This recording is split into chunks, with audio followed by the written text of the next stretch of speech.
Hi, this is Gabriel. I am here to do a quick little rundown of my FLM Emaxx build. It is, well, like 99% complete at the moment. I'm going to fine tune the suspension and I need to finish up a couple little things, but it's complete, it's drivable. And I have taken it for a short test drive and it worked good. So let me go over what I got here. Basically, every single thing is upgraded in some way or another. This produces a very strong truck, but also heavy and expensive. The base of the truck is an FLM chassis with FLM skids. Can't really see them too well in there, but there's also FLM hybrid bulkheads and shock towers. I have RPM front, RPM TrueTrack rear, T-bone front and rear bumpers, RC Raven cage, Hobby Wing, XE Run censored, 2200 I think, and the ESC. Two 2S lipos right now, but it can handle 3S. And let's see. Okay, so shocks. I currently have a set of 4 OFNA Super Shocks. I made them myself, but they are the same as OFNA Super Shocks. And I have the Super Shock, not the OFNA Super Shocks, they're the UE Super Shocks. I made them out of OFNA. They're the same as the UE Super Shocks. I use their springs.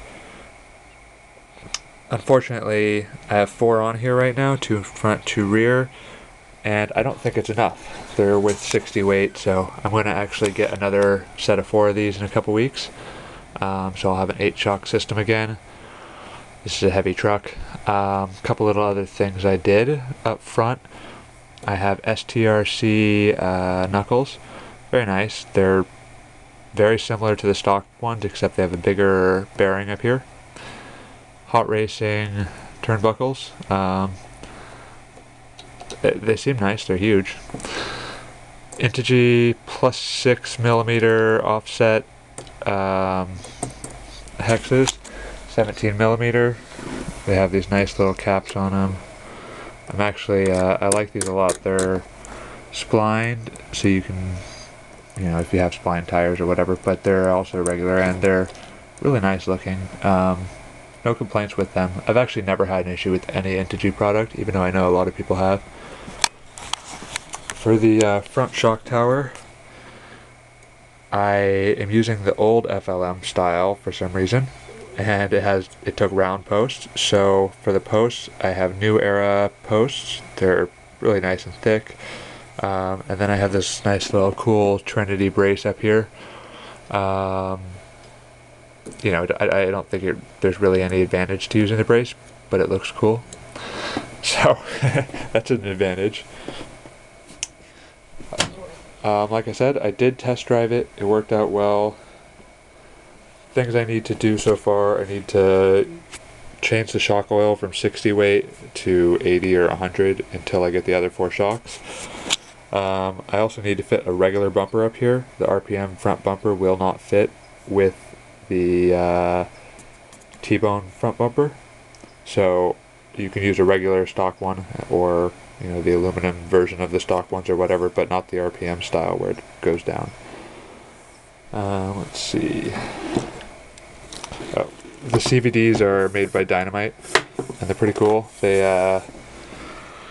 the tips of them, well, you can't see it because it's all covered up, but each side is a different color on the end. So this side is black, this side is silver at the end for the axles, and then they come with nuts that are threaded to the axle, so all the nuts would end up, I don't know, I'm not using those nuts and all that, but they're really nice and thick.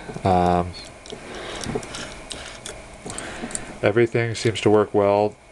I got dual servos right now. They're running at 7.2, so approximately 800 ounces of torque total, and it was enough to move the trenchers on pavement. I could turn trenchers on pavement in this heavy ass truck. That's a sign that the servos are doing their job. So as for tires, I have a set of 4 trenchers on Desperados or whatever those are. And then I also have a body. It's just the Pro Graphics style thing where you just paint one color. I have a light kit. Let's see. There's going to be 10 lights, 6 up front, 4 in back, and they're all keyed to. They have this little thing here, so it, you know, the lights, you turn right, the right blinker goes on, etc. The body fits even with the roll cage, but it's a tight fit, and I have to wire these in to get the lights to work, so I just haven't gotten it around to it yet. Alright, I'm going to post some videos up also of the process. You can see my frustration at some point during those. Last thing I forgot to mention, custom battery tray. Stock battery tray on the chassis doesn't really help you with anything, because so what I did was I used this stuff, made its own tray, bolted that tray to the chassis, and then this to that tray. And I'm going to, at some point, I have this 1mm thick Lexan, or I'm going to get some carbon fiber and replace this white stuff with either the Lexan or carbon fiber. Thanks for checking it out.